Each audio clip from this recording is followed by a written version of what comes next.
Welcome to Flat Earth Debate, Uncut and After Show.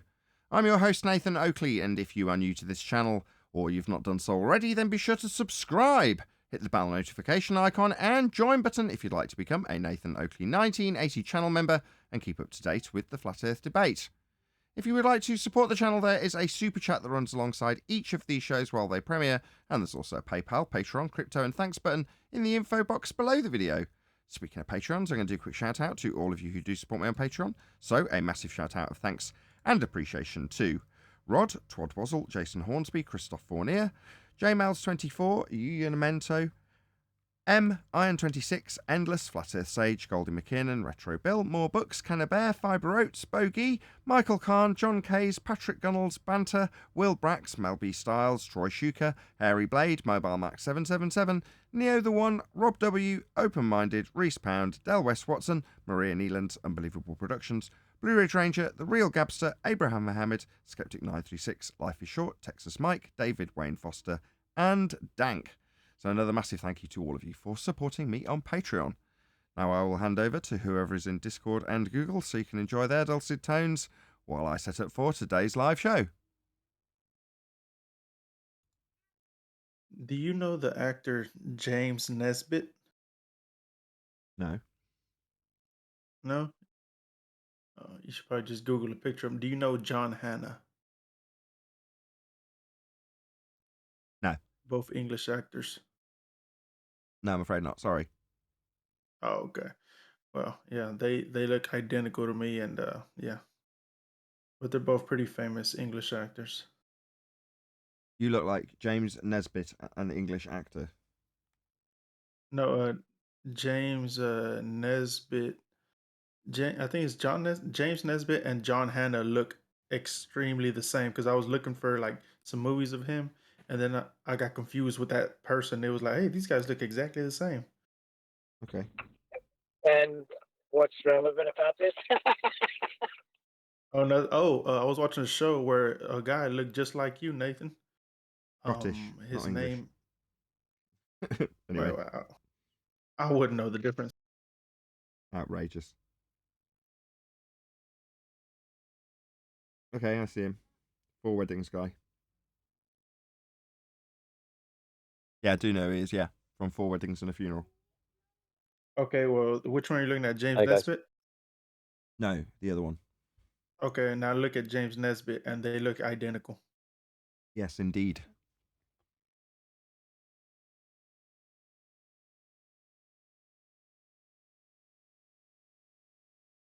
I was watching a new Showtime show, and you look exactly like Michael Shannon. Me? Yes, Okay. Michael Shannon. Look who that is. He's pretty famous. I used to get told I look like Antonio Banderas when I was in college. Look at Michael Shannon right now. Trust me, that's you. Where is he from?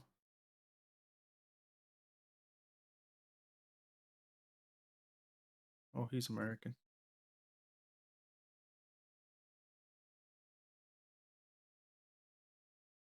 He's from Kentucky. Yeah. Do you have trouble yesterday, Nathan, on your computer or something? No, I had Hi, by the trouble way. with everything. So a tap broke, so we couldn't get it to turn off. And two heaters broke. On top of Anything over the flood? course of the last couple of months, I've had a dishwasher break, a tumble dryer break, and in the last week, a washing machine break. So within the last couple of months, I've just had massive amounts of outgoings, and yeah. And today, the guy came to fix one of the heaters, which he was successful in, or so he believes. We won't find out till the electricity turns on at 1 a.m. Managed to snap every leg on my hi-fi stand by moving about a 70-kilo glass and wood stand sideways. So obviously this thing wasn't moving an inch, but what he did manage to do was snap all the legs off it. Bloody hell. So it's been a crap couple of days, if I'm honest. A very, very, very expensive crap couple of days. It's not that as well. It's when it happens to us all. Listen, it all comes at once, and finances are low, and you just think you just think the devil's on your shoulder. Like, that's how it's thinking, felt. Exactly. That's Yeah. exactly how it felt.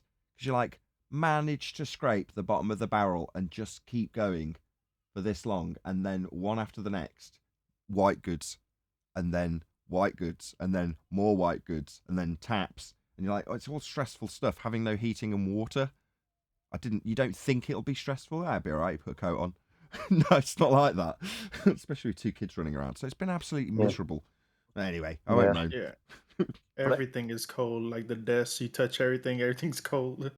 Everything's happened to cold, me. and we had to turn the water off. So I was like, this is the pits. This is shit. I had the same thing in that cold snap a few months ago. It was like -9 a few mornings, and our boiler packed in, and some of the pipes had frozen, and then they burst. So I had a leak in between the upstairs and downstairs, which has ruined all the wall and the plaster on the ceiling. And then I use a regular guy for my boiler, who's a friend of mine, but he was working away. He's pulled out, and every boiler repairman was busy because of the weather. So we was out without heating during that cold snap for about 3 or 4 days. We just had to get plug-in heaters and boiling water and hot water bottles, and it was a bloody nightmare. So I know how you feel, mate. Yeah, well, it's been like that for about a week here, but only as a result of one of our heaters having been broken for several years, and it's just not bothering. We just turned up the single remaining heater. Well, that's what caused that to break, because it overloaded, because we're just trying to compensate for a broken heater. So he's come back in and just reset it. He took it to pieces and just went, no, there's nothing wrong with it. I was like, I saw sparks coming out of it. He's like, yeah, that's how the over-circuit protection works. I was like, what, with sparks flying out of it? It's like, yeah. I was like, okay, fine, if you say so. So he just reset it, put it back together after snapping all the legs on my hi-fi, and then looked at the other 1970s rad and went, this one is completely kaput. All the elements have gone in it, which you could replace, but it's so old, it'll probably just die as soon as you've done it. So it just needs replacing. So I'm like, great. So another £600 white good. She's like, oh, how many more £600 white goods? This one will come with a whole stack of bloody labour going along with it as well, from an electrician, which is expensive, unlike the other things which just slotted into place, right? Tumble dryer, not that big a deal. But radiators, and I had the same thing, right? Water pissing out the neighbour's wall with burst pipes, and then us with our broken water, and you're like, we haven't even got gas here. We've got gas heating, we've got electrical heating. So to have water problems, gas. You're like, oh, this is the kind of thing you think you'll leave behind if you don't have gas heating. Ugh. Anyway, it's been bloody miserable. There you go. That's why I didn't have a show yesterday. It just all became a bit too much, mentally and financially. Did you see the Russians beat Tom Cruise to do a movie in space? I dropped a trailer in the chat yesterday, but it's called The Challenge. Okay. It's a Russian movie. They're supposedly filmed in space. First movie to be filmed in space. Right. So what they've done, instead of saying eventually we'll reach the point where we'll have domesticated space travel, they've moved on to, well, we'll have fictional, yet filmed in the real location, space presented to you on TV. And there's a fictional space race, what, like there was in the 60s? I mean, this is a joke. It's just history repeating itself. So the current indoctrination idea is to give the newest generation a new space race, but the space race for the space fiction. You're like, wow, layer upon layer upon layer of nonsense. Yeah, you could just get a hot water heater, electric hot water heater for real cheap, if it's just for heating up hot water showers and stuff. Oh no, we got all that. It's all our shower's electric, so it doesn't make any difference to the shower, which is on a separate circuit. Other than having to turn the water off. So, you can't really run any heater or anything without water, which is currently how it is. It's all capped off and turned off. You have a boiler then? No. Oh, no? No, there's no boiler. Is it an inline water heater?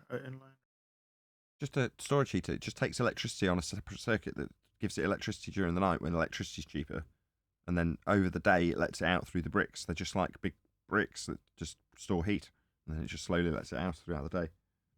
Sounds like some Tartarian fucking technology. Just a heating element in a brick.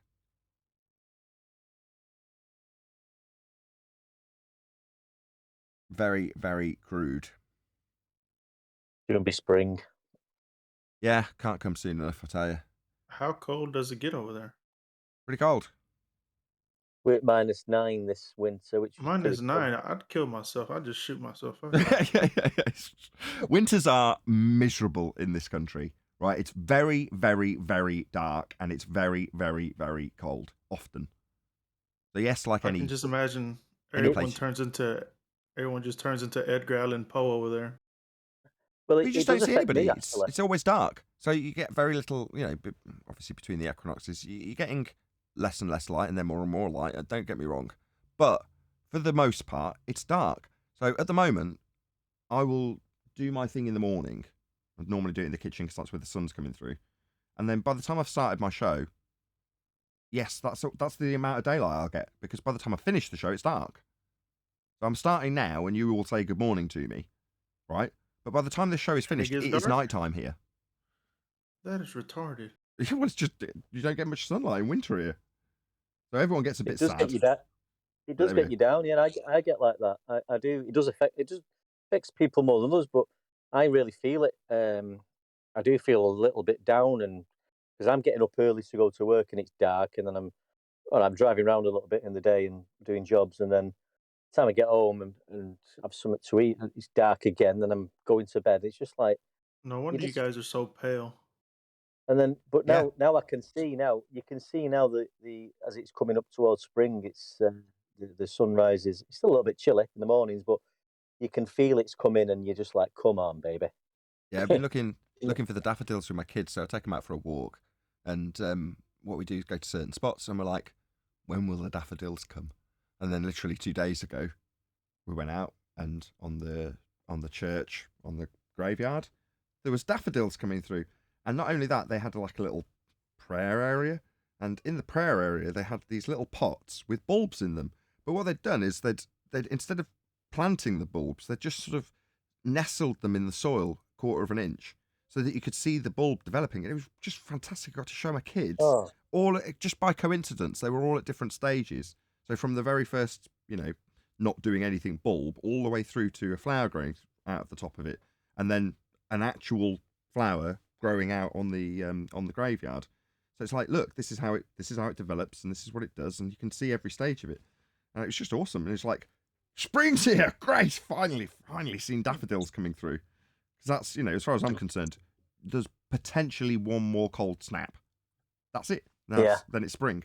That's what it says to and me. then once you get your blossoms on the tree, and then all of a sudden it's lambing season, and there's lambs, then you know it's that's spring. Then it's there.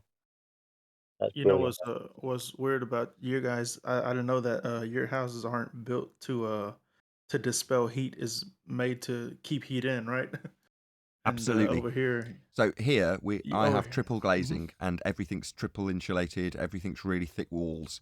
It's an apartment, but it's an unusual apartment in the respect that it's extremely well built with really thick concrete floors and ceilings. So it's quite well sound insulated and quite well heat insulated. But which is great, because even though obviously that I've got broken heaters, it's time to move out and go into a hotel time. That's because of the insulation. Plus we're on the middle floor, so there's people above and below heating up to a certain extent the rest of the room. That said, if you don't lose heat, you're not going to gain it either. Anyway, what I was going to say was, when you get to the summer, just one sec, when you get to the summer, that has a very profound effect on the heat inside the buildings in the UK. We don't have air conditioning here, or we do, but very, very few people, my parents who are rich, have air conditioning. I do not, and most people do not have air conditioning. But when you get to a summer, especially the one that just passed, it's 40 degrees outside, and it's 45 degrees inside. It's so hot that you can't think inside a UK house if it's a hot summer, because they're so well insulated. I was just about to say that. Nuts. Our averages here are like 43 degrees in the summer. When in June, it really gets up to 43 degrees, and I'll show you videos of that when it happens, guys. My wife goes mad at me. I'm actually a refrigeration engineer, but I can install sort of small air conditioning units as well. I had an air conditioning unit in the garage, and it's been there in the house we're in now. I've had it in the garage for 3 years, it's a ducted system. So what you do, you fit it in the loft. You take your loft hatch and you fit it in the loft, and then you put flexi ducts into the bedrooms, and then you have a condensing unit outside, and that's piped up and all that. Anyway, because the hatch in my loft is very small, it won't just fit straight into the loft area. So I either have to dismantle the air handling unit and then rebuild it in the loft, or get the loft hatch cut out and make it larger. So I've been promising to do this for the last 3 years. But in summertime, because of my job and refrigeration, I am so busy because the refrigeration is busy in that time because it's hot and they're all working harder and there's more breakdowns. I'm doing 17-hour days sometimes in the summertime. So I don't have the time to do it in the summer. And I always say to them, listen, I'll get it done in the winter when we're quiet and then it's ready for next year. But then the heat goes and it's cool and you're not thinking about air conditioning, and the air conditioning unit's still in the garage and it's still there to this day. And she keeps, you're an air conditioning engineer and you're still in the garage. You need to sort this out. It's just a laugh, really. It's because even Hey, one deck. it's not Do worth you it. do mini splits? It's just not worth it because here in the UK, for the 1 or 2 days that it's unbearable, there's another 70 days of summer that are just average. So it's just not worth it. I had an air conditioning portable, all-in-one unit that you had to put the pipe out the window, and yeah, it was fine. And on the days, and it was, you could count them on one hand, days that it was used, the room was cooler, but it was unbearably noisy. It was incredibly inefficient, and for the majority of the time, it's just a big box in the way. Now, don't get me wrong, if you've got one in the loft and it's just there ready to be turned on, in the UK, you probably only turn it on 5 times a year. That's it. But it was will be hotter this year, wasn't unbearable it? without air conditioning in my house. But one deck, you do air conditioning. Do you install the mini split system? You ever heard of that? I have done. Yeah. Like but the reason I got the ducted Clever. unit, the reason I got the ducted unit was because I wanted to do all the rooms rather than have a split unit in each room, like a wall-mounted unit that's visual. Sometimes it can look a bit ugly, and then you've got trunking for the pipework on your wall going up through. So I just wanted to not see all that, and that's why I've got this ducted unit. But yeah, I have installed the split units. Yeah. Got to come up to the States and work with me and my brother. He installs a mini split. You don't see nothing. Nice. Everything's neat. Even if it goes outside and down the wall, it's got a plastic covering, so you don't see the ugly piping. I'm talking, Gene. Nice. I'm done right now, though. Yeah, I swore you were talking. Yeah, I was trying to hear what you were saying. What about, how do you hide them? They have this. You're definitely talking. You put the. Are you talking about the outside or inside? You said hide them what? You both. put them in the wall? Yeah, it goes in the wall, and it just looks like one grill, nice flat against the wall, and there's no sound because the unit's way outside, and it's very quiet. So all you get is cold air. You don't get that loud when the air conditioner starts. You hear it, and you know it. Nope, you don't get that with the mini splits. It's very, very quiet. Nice. I think is the air handler. It can be put in the closet or in the attic, and that can be away from the living quarters. Outside. And then outside you have a furnace unit. No, you put it outside. We put it all the way outside and run the piping along the building. Like I said, the piping goes along the building, but then you cap it. Put a nice capping on it so it doesn't look like pipe. I mean, I've seen some jobs. The Chinese do it that way. They just run their piping and they don't cover it. It looks disgusting. But yeah, very quiet and efficient. The Chinese do all sorts of stuff, man. They wire stuff like in the middle of the air. They'll just splice 2 wires together and see what happens. We got any flat earth videos? What are we gonna do today? I don't know. I posted Brian's Logic 2 suggestions in Master D. Brian's Logic. I discovered. Oh, sorry. I discovered a. Here, I'm going to share this clip. Let me find it. Sorry. I didn't know what you Brian's said. Logic. Brian's Logic put 2 videos that he said he could review. So I just went and got it and put it on today's show. So you have it for access. So you Got got two videos today if you want. Brilliant, thank you. Got a new piece of software called IDA64. Not new, but new to me. And what I was doing when I was testing the computer before was you change the setting and then you run stressful software to see if it fails, which can take quite a long time. And Intel have got their own piece of software for stressing, but it's equally garbage. The actual stressing bit doesn't seem to stress the computer in the way I would want to do it.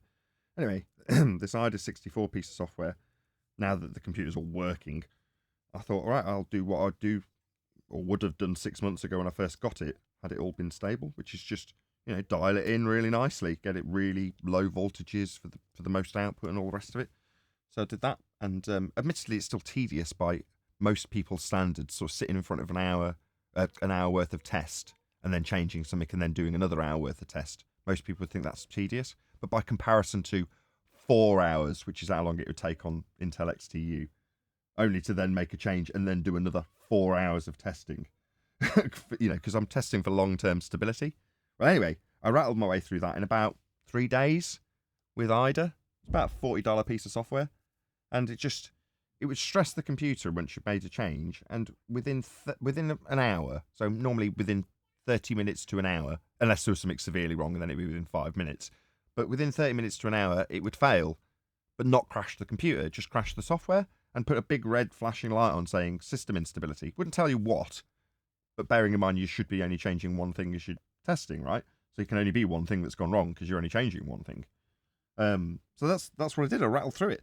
So now I'm sat here thinking, this computer's freaking ace. It's now absolutely 100% stable, dialed in, completely, you know, I couldn't be more confident in it. It's just a complete turnaround from how it's been for the last 6 months. To be from, oh my God, it's going to set on fire every time I run a show, to, well, look at it now. It's what's, I have a quick glance at the temperatures. Everything's in the 50s. You're like, perfectly normal. Great. GPU utilization, 32%. Perfectly normal. iGPU, I should say. It's just a normal computer now. Back to how it was on the old computer before it went wrong. Like, not caring about it. Happy, happy, happy man.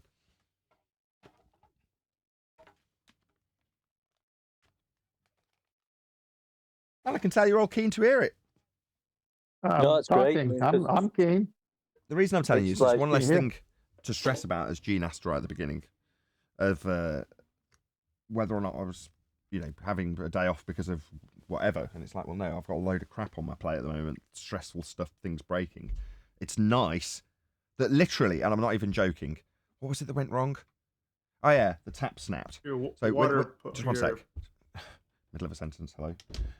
The tap snapped, and I was running, like, the last test. So what I'd done is I'd dialed in the RAM voltage, and then as a good measure of good practice, you just sort of lower the voltage, see if you can get it any lower, and then typically edge it back up to where you started, just to make sure you can't, you know, squeeze any more efficiency out of it. So that's what I was doing. It's like an extra test, just to see if you can squeeze a bit more out. And I'd edged it back up to where I'd started, and then was running a test that I already knew it would pass. So I'm like, well, this is good. This is a first. I know it'll pass this test. That's never happened before. So I'm running a test after edging up the voltage. I know it'll pass. And about an hour into the test, which is where you go, oh, I can just call it quits now. It's definitely passed. That was when, oh, shit, water and disaster striking while the test's still running. So I ended up leaving the test running for another 40 minutes while me and my wife figured out how to stop the water in the bathroom without cutting off the entire water supply, which is what we had to do in the end, because it was just coming out and going down the drain, so it wasn't exactly causing a disaster, unlike my neighbour's disaster 2 days earlier, where it was pissing out the side of the building. Anyway, so I was on literally the last test that was sort of a fait accompli. It was always going to pass, or as far as I was concerned, it was going to pass, when another water-based disaster struck. So well, at least the computer's out of the way, which means that for the first time in about, well, let's say 48 hours, while I'm sat here just talking to you, for any other YouTuber, this is the most stressful part of their day, right? You're starting your show, you're about to go live, everything's all set, you've got all your equipment set up, your lights are on, your camera's on, you've got your guests, everything's ready. This should be the most stressful time. I haven't felt this relaxed in 48 hours. This is the most relaxed I've felt in 2 days. Why? Well, because I'm sat in front of a computer that isn't about to set on fire. Therefore, well, this is going through the motions, right? I've done so many shows that this is just, well, it's just, a walk in the park. By comparison to once I stop the show, the stress will start again. The actual stress of life will start and is much higher than the show stress. So my relaxing part of the day has actually become what is typically people's work day, right? Well, that's when I get to relax. Working, Anyway, just I'm keep done. the show Sorry, going Gene. for 24 hours. Say again? Just keep the show going for 24 hours a day. You'll be all right. Yeah, then the world around me would completely fall apart. It doesn't quite work like that. Just by how it works out, I have to remove myself from the stressful stuff temporarily to do the show, which inadvertently makes it less stressful to be doing the show. But it doesn't mean I can't just carry on. It doesn't work like that, unfortunately. I do have to actually get back to the stressful stuff, which is annoying, but that's life. I think you should treat yourself tonight. Get yourself a takeaway and a bottle of wine, and just have a good Friday night. Takeaway? Are you joking? You have no idea how poor I am, do you? You think takeaways are something on the agenda? Nah. I had to have a financial meeting with my wife because the guy who fixed the computer wanted to go out for a curry, and I had to contemplate the awful possibility of actually having to pay money over for food that I know costs a lot less than I'm paying for, which for me is a very, very difficult thing to have to mull over, rather. So, yeah, no, we're not having takeaways in this family. Far from it. You're joking, right? No. I haven't got a pot to piss in. Takeaway. Oh, no. Not that I'm not happy. I'm not. I don't want you to make that give off the impression that means I'm in any way unhappy with life. No, I have chosen to be this way. I can think of all the wonderful things I've done with my kids. I don't know if it made it to recording or not, but we were talking earlier about going to see daffodils. Well, that's some of the things that I get to do. I'm poor, but that was an experience most people probably wouldn't care about if you went out and saw some flowers with your kids. Yeah. In the sun, as the sun was coming up right early in the morning with the sun and moon right on the horizon. It was absolutely spectacular. Nighttime on one side of us, daytime on the other. A little lesson about how flowers grow, and then seeing spring come in. It was a glorious experience that most people who are doing the 9 to 5 do not get to have. But they get a nicer car and they get heating that works and taps that don't break. I'd rather have the latter, even though I'm laughing about it and talking about how stressful it is. I'd rather have this life. I do object. Go on. Why can't we have both? I don't know, Neil, What's the problem? Given the choice, and it's a choice I decided to impose upon my family. Yeah, obviously with discussion with my wife, and one of the kids wasn't born at the time. It's a what do we want out of life? We can do the same as everybody else, Joe Normie, and just do the 9 to 5, and we'll have more money. We will be more comfortable, but we'll ship the kids off to school, never get to see them grow up. Then life will just whiz on by, and we'll have a bigger house that we have to clean. But beyond that, life will just disappear. Well, that's, to me, a waste. So I'd rather be money poor and time rich. That's exactly what I am. I say that. This is all a total lie. Do you know why? Because of YouTube. It's not true at all. All of my time gets dedicated to this. So even though I'm saying it, and in sentiment it's true, in reality it definitely isn't. Hey, they interviewed this guy, billionaire guy, and they asked him what it was like to be, financially set the way he is. And he said, it's euphoric. He said, I just went outside and took a walk, and I can't explain to you what it's like having this amount of money. There's no stress. There's no, you don't have to worry about paying bills. That part is all taken care of. But he said it's euphoric to be able to just go anywhere he wants to go. And he's a guy that's really generous with his money, too. He has all different foundations that he started, orphanages and stuff. So all these people that say, oh, you're rich, you got problems, bull crap. Give me the money. Let me be the one to see how it goes. Yeah, good for him. And I don't begrudge anybody who's like that. And when people say money doesn't buy you happiness, I always used to refer to the there's an Arnold Schwarzenegger type character in Simpsons, and when he's asked a similar question, and his answer is, the question is topped off with how do you sleep at night, and his answer is on a giant bed of money. That's what I'm talking about. Hey, listen, it's got to happen. You know what it is? I'm doing these delivery things, so I'm delivering to really, mansions. And I'm saying, why am I seeing all these things? And I got this little voice in my heart. I guess maybe I'm hearing my own voice, but it said, because you're going to have one. So when I'm set, we're all set. It's funny, like me, I've always done long hours, and I've held a job, and not that I'm not seeing my kids throughout the life, but in the early days with my younger daughter, I was working out of town for quite a lot, and I didn't spend as much time as I did with my second daughter.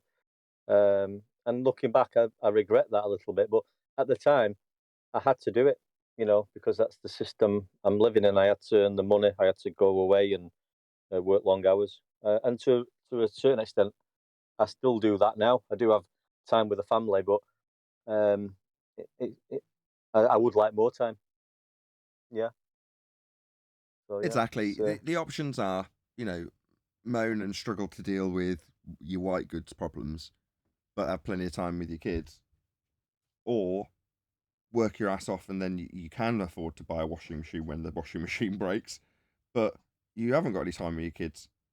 And when you put those two things as black and white as they're not on the scale, I took one over the other and was like, yeah. So the downside to that is, like the last couple of days, when stuff starts to break, you really feel it.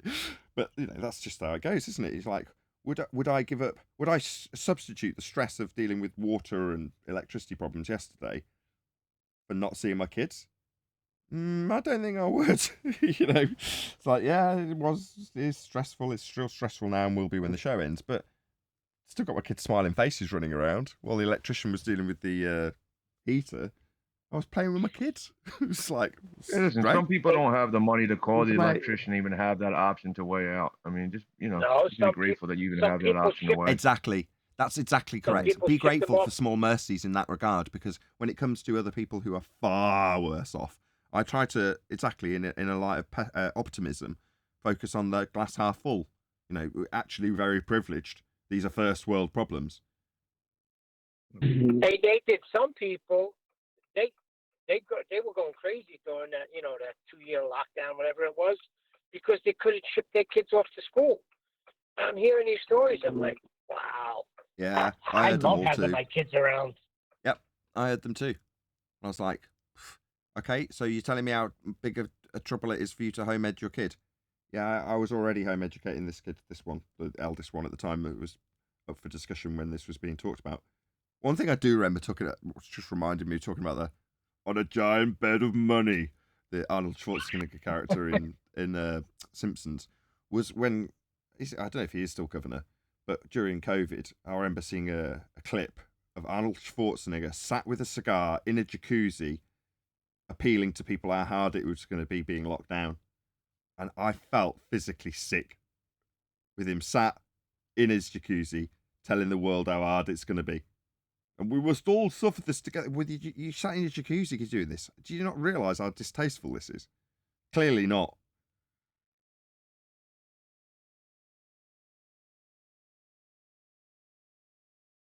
He might as well have said something to the effect of, "I've had to send all the servants home. It's terrible."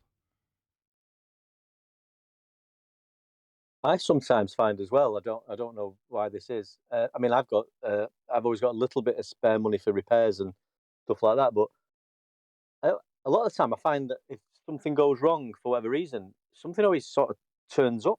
I just need that money to get that or pay that off, and I don't know how I'm going to do it. And then somebody will phone me out the blue and say, "Lee," because I do a few little jobs for somebody else, like, and Lee, I've got a job for you if you're interested. If you want to do it, it's a weekend job. And I'm thinking, well, that will sort that problem out now. And they seem to come just at the right time, a lot of the time for me, and I think that's amazing. I don't know if it happens to anybody else, but it happens to me quite a lot. Yes, it does. Make hay while the sun is shining or some shit. It happens to me as a result of being on YouTube. So often, as people will, on the opponent side, moan at, it's like, well, you'll do an appeal, and then people will help you. It's like, yeah, I will do an appeal and people will help me. But the fact that they do when I need them or need the money to do something is always, even before YouTube actually, thinking about it, things just came up. I remember leaving home and being very hard up. I was only 16 and going in with the last pennies I had to buy an out-of-date packet of hula hoops from the local shop. It was about 16 pence, marked down from 20. I bought these crisps, these hula hoops, and inside was a cross-shaped hula hoop in a polythene bag with a little open-out piece of cardboard.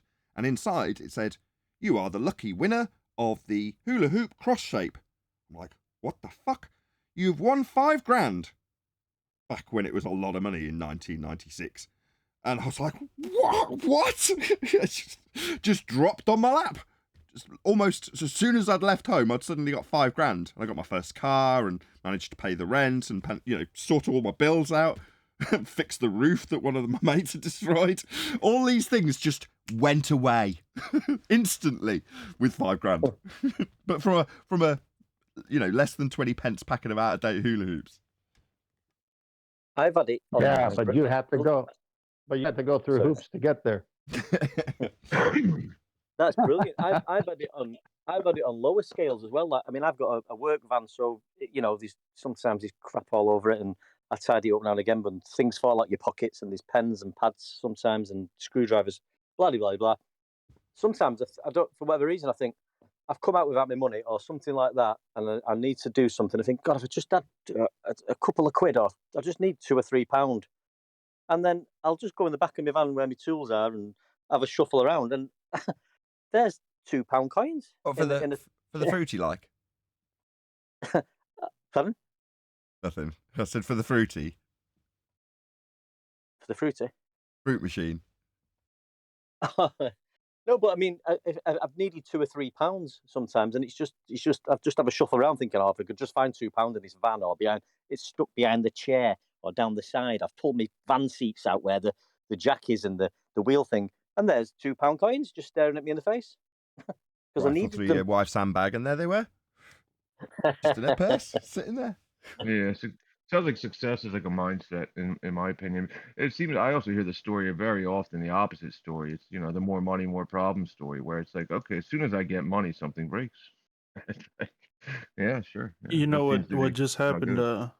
My parents sold an old truck I had, but in that truck I had like $1,000 audio system, brand new amplifiers, subwoofers, and what you call like a double din deck, with an Apple screen and everything. And I really couldn't be bothered to go out there. They said, "Hey, they came for the truck." And I said, "Man, I couldn't even be bothered to go out to remove the stuff, like $1,000 worth of stuff in there." And I was like, fuck it. No, they just bought the truck. Good. But nothing more annoying than somebody who's added something to a car to upgrade the car, and then they sell it and go, well, I'm going to take all the upgrades out. Well, what have you got left? A car with a load of holes in it and no stereo. Yep, that's exactly it. So I couldn't be bothered to do it. I just said, fuck it, let them take it. Good, because then they get the car with the upgraded stereo. They wouldn't upgrade the tyres on a car and then go, I'm selling it, so I'm going to take off the tyres. Like, what are you doing? No, people do exactly that. Oh, God. Often. Really? Yeah. Okay. Well, they'll switch it out with some shitty tires. They'll go get some used tires. Wow. Make it appealing to sell. That's the inherent value of the car.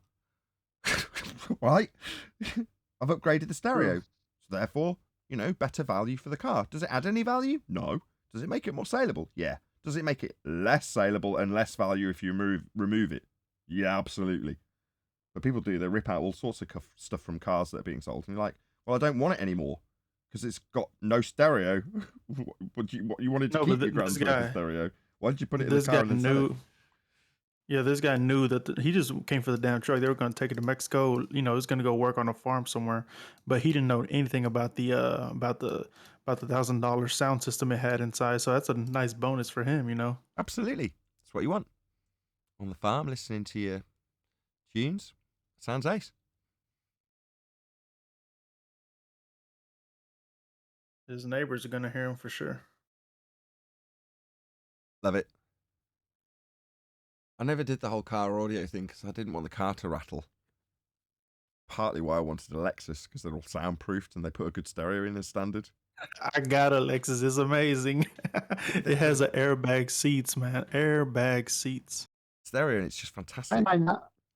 I used to go Why to am the... I not surprised? Go on. Sorry, go on. Nathan. Nathan, why am I not surprised you don't want to hear the car rattle? No, I don't like rattles. Yeah, I used to go to the trade shows when I was in the audio industry, and at the same shows they had the car audio. And I used to go around and sit in them, and some of them were reps that used to work like across both channels. Some of them would work for domestic audio, which was linked to studios, and then therefore linked to car audio. And you just see a regular familiar face, and you'd be like, "Oh right, can I have a go on your car?" As in the stereo. And you'd sit in and they'd tell you what it did and how it worked, and you'd be like, "Okay, very good, very good." Hey, Nathan, what is... Never thinking any of them were any good. The only thing they ever did, over and above a really good Lexus stereo in this instance, would be give you more bass. But then Lexus started adding subwoofers, and you're like, well, what does it offer? Just goes louder. That's all it does. Yeah, what is that brand in the Lexus? It's a Kanashi. It's a outsourced premium sound system in the Lexus. It's a Japanese brand. They've had Harman Kardon, and I think they've had Bose. No, it's a Katashi or some Takanashi or something like that. Nakamichi isn't necessarily. Yeah, Nakamichi mine has. Okazaki, is it? You must not know the secret is when you have a shitty car, you're supposed to get a good stereo system so you can turn it up and not hear all the shit ticking and breaking on your car. Yes, that's the secret. Exactly. I remember back in the day when my work van, what we'd do then, I always had speakers lying around because I've always been into my music, like hi-fi speakers, and I'd get in my work van and I'd just think, right, I'd get into the wiring, pull the speaker out, get into the wiring and run some cable in, and then get this hi-fi speaker behind me van seat and tie wrap it in or screw it in so I could just play my music like using a high speaker just tied behind my head in my van, just playing. That's a coming of age for every young man to wire their car up with crap speakers. That's a coming of age thing, really, in the US. Oh, I did that too with that first car that I got with the hula hoop money. Stuck an absolutely god awful stereo in a bass tube in the back, like you got to do when you're a kid, right? It's just like you say, it's a rite of passage. With my tape deck and my boom tube. I need another tape deck. I used to love them tape decks. I mean, I do the DJing, so I've got some Pioneer sort of mixing consoles at the moment. But when I started out mixing, we used to just use the pause buttons on a double cassette tape. We used to get like a song, and then we used to pause little bits and then record it onto the tape, and that's what we used to do. But you're telling me you need a third deck? One deck's all right for me.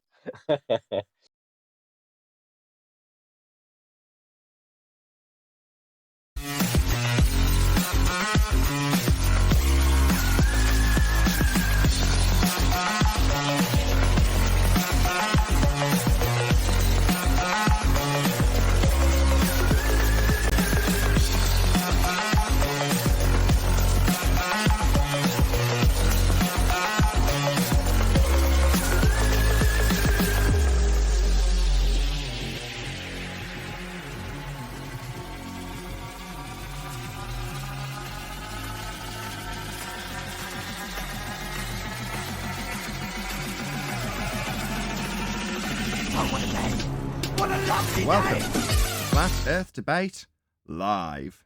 I'm your host Nathan Oakley, and if you are new to this channel, or you've not done so already, then be sure to subscribe, hit the bell notification icon, and join button if you'd like to become a Nathan Oakley 1980 channel member and keep up to date with the Flat Earth Debate. If you would like to support the channel, there is a super chat that runs alongside each of these shows while they are live, and there's also a PayPal, Patreon, crypto, and thanks button in the info box below the video. Most importantly, if you'd like to join the discussion, simply mute the page you are currently watching, then click the link in the info box below this video to join the panel and express your views on the nature of Earth. If you do join, please don't swear. If you do, you'll be ejected, and if you are, please don't try to rejoin the stream using sock accounts. You'll be warmly welcome back on the next stream. Please also share the show on social media. Sharing the show obviously increases the live audience, but this in turn increases the chances of a more diverse panel, so please share the show on Facebook and Twitter. Now, before I introduce who we are joined by, we have got Elvis giving us a happy Friday heart. Thank you very much indeed for the super chat. Really appreciate the support. Now, we are joined by Neil, 10th Man, Arwin, and a whole bunch of people in Discord. So welcome, one and all. Yeah, Super Bowl. Yeah, get in there. Go on. Good morning. Good morning. What up?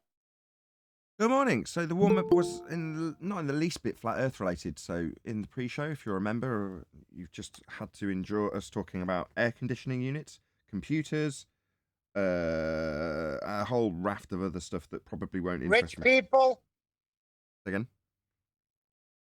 People with money as opposed to people without. Oh, generally being poor. Yeah, generally being poor.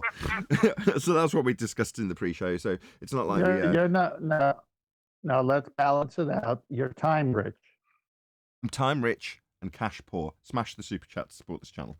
Anyway, because of which, we're not going to necessarily muck around too much.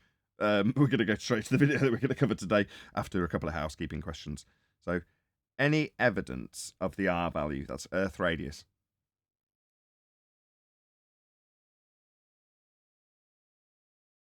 What's That's that?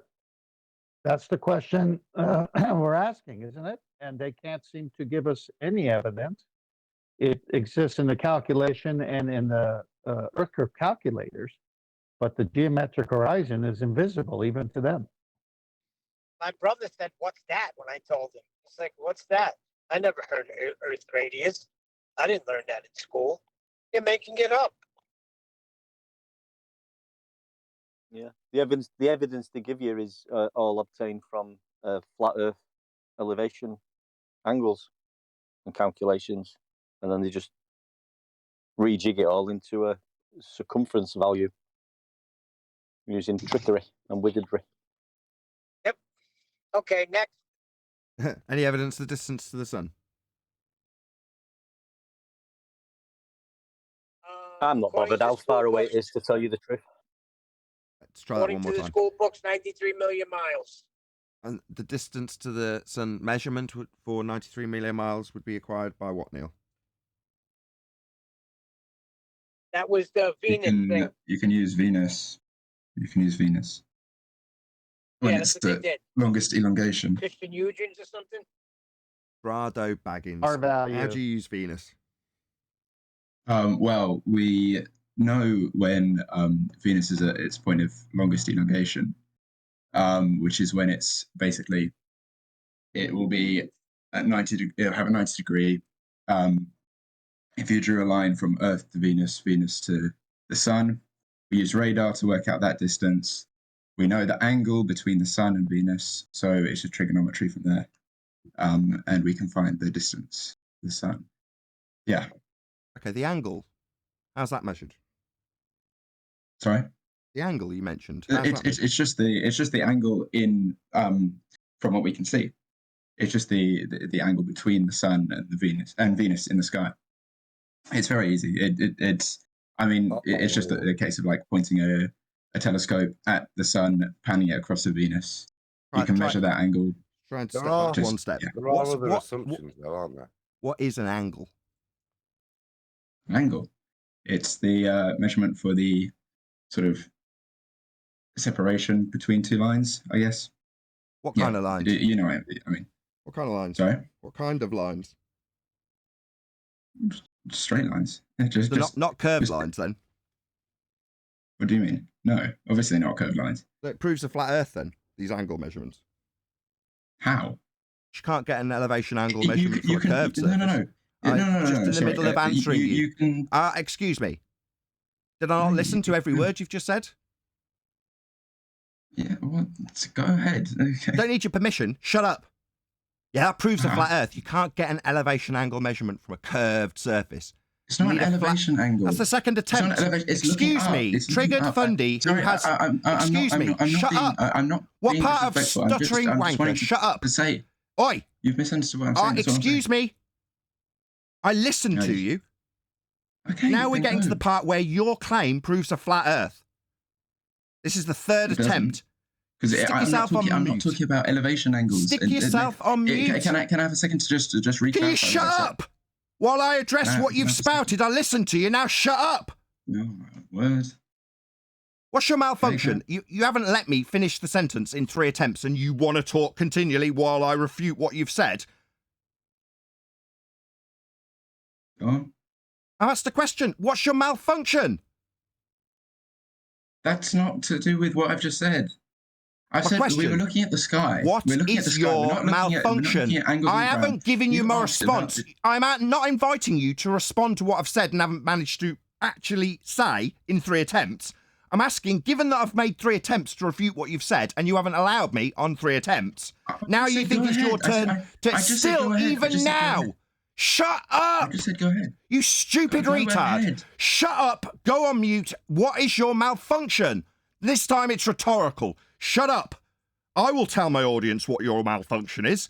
You don't like me proving a flat plane with the angle acquisition that would require a flat baseline. You're still talking through me, you stupid globe-believing muppet. What is your problem? Can you give me a second? Can you shut up?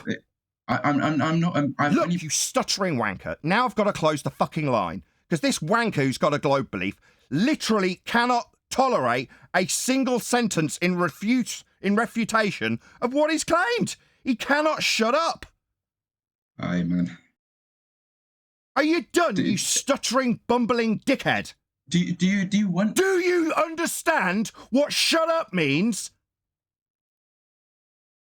Bro, okay. Stick yourself on mute. This is the whole problem with what... Right, let's just overcome this twat's argument. If you're measuring an angle, you're going to establish a horizontal. That's a baseline. Can't be done on a globe Earth. You need a flat Earth to acquire that angle. Do you understand? Maybe just explain how you do it. It's not using angles on like. You said it was using angles. I listened to what you said. Now I'm going to interrupt you after you tell me that you will use angles to do this. Now you're saying I won't be using angles. You double-speaking clown. I never said that. I never said that. You're a stuttering clown is what you are. You said you were measuring angles. I heard. Yes. Yes! So when you turn around after I debunk it and point out you'll need a flat Earth for that, don't turn around and say, I'm not using angles, because you'll get shouted at by a flat earther and called a double-speaking clown. Do you comprehend? Because you've done nothing but interrupt every word I have just said. Okay. Not okay. While I'm talking, shut the hell up. Haven't said anything rude to you. You're talking through every single word I say. Me. You stuttering wanker. This is your last chance to shut the hell up. Oh, great. You asked me a question. I'm not. I'm refuting your claim of an acquisition of an angle that isn't possible if the surface doesn't give you a horizontal. That's a curved surface, and its inability to establish a flat baseline for an angle. There he goes again, ladies and gentlemen. You see that light flashing? We haven't had a fundy come for a while. Blood pressure's already through the roof. Why? Because he's still talking. See his light flashing? That's him talking through me while I am still talking to you, now the audience. Because he's not listening to a single word as he talks through every single word. There his light goes again, still talking through me now. As I open the line, you can hear him. Wanker! Shut up while I talk! Shut the fuck up, dude, and let Nathan talk. God damn. Shut up, bro. No one asked you. I'm not asking, I'm telling you. You will shut up while I talk. Shout out to Godzilla37. No.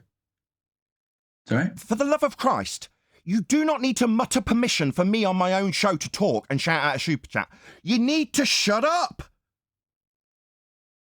Godzilla37 says, can't have gas pressure without a container.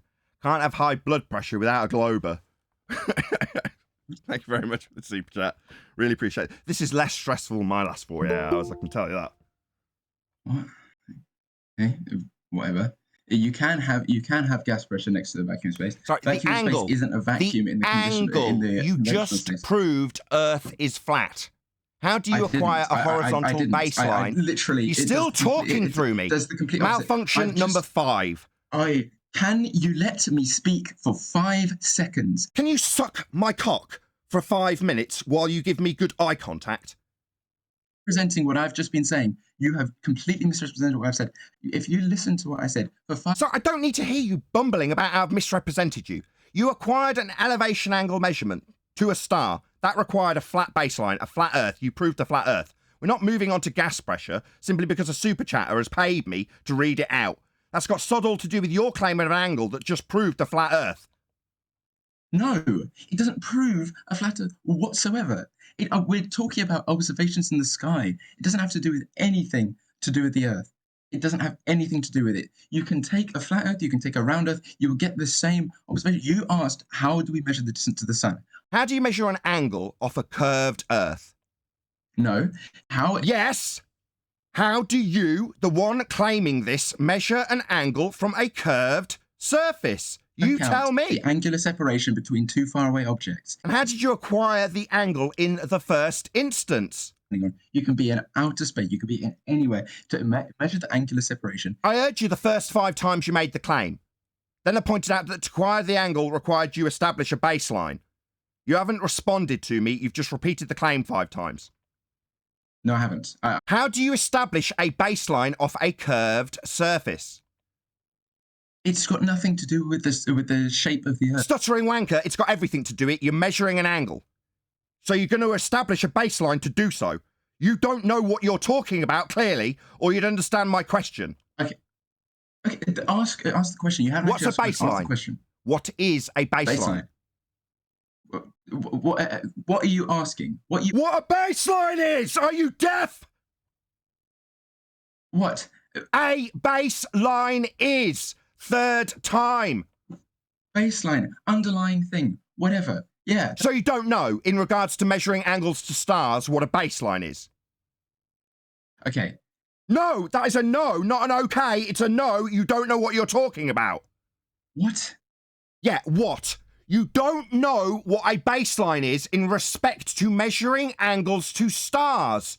You don't know what you are talking about. Okay. Not okay, clown show. You're amongst people who do know what a baseline is. You don't.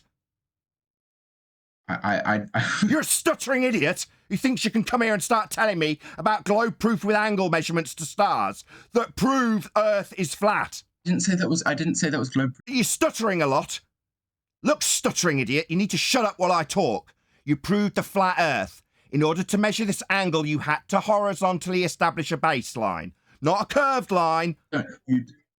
Listen to me. Listen, please, may I... And you give me good eye contact while you are on your knees. That's what you will do. You understand? You proved a flat Earth, Fundy. It didn't prove that you can establish angle measurements to stars with curved surfaces. Let me speak for 1 minute. 1 minute, Nathan. 1 minute, please. You can respond to how you acquire an elevation angle measurement from a curved baseline. That's my question, having listened to your initial claim.